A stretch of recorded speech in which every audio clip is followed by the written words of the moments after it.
करीब 100 साल पहले एक इटालियन शहर में एक छोटे व्यापारी के ऊपर सूदखोर का काफी कर्जा बाकी था। इस बूढ़े और बीमार सूदखोर की नज़र व्यापारी की सुंदर बेटी पर थी। उसने व्यापारी के सामने प्रस्ताव रखा कि अगर वह बेटी की शादी उससे कर दे तो सारा कर्जा माफ हो जाएगा। स्वाभाविक है कि व्यापारी ने प्रस्ताव पर नाराजगी दिखाई। इस पर सूदखोर ने एक तरीका निकाला।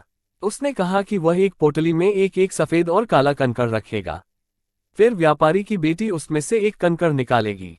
अगर काला कंकड़ निकला तो व्यापारी का कर्जा माफ हो जाएगा, लेकिन बेटी को सूदखोर से शादी करनी होगी।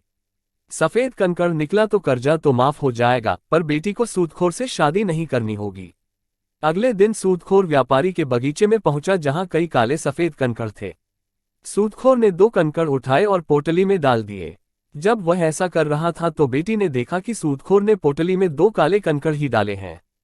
फिर उसने बेटी से कंकड़ निकालने को कहा। बेटी के पास 3 विकल्प थे। पहला, पोटली में से कंकड़ निकालने से इनकार कर दे। दूसरा, दोनों कंकड़ निकालकर सूदखोर की पोल खोल दे। तीसरा, ये जानते हुए भी कि पोटली में दोनों कंकड़ काले हैं, कंकड़ चुनकर अपनी आजादी कुर्बान कर दे।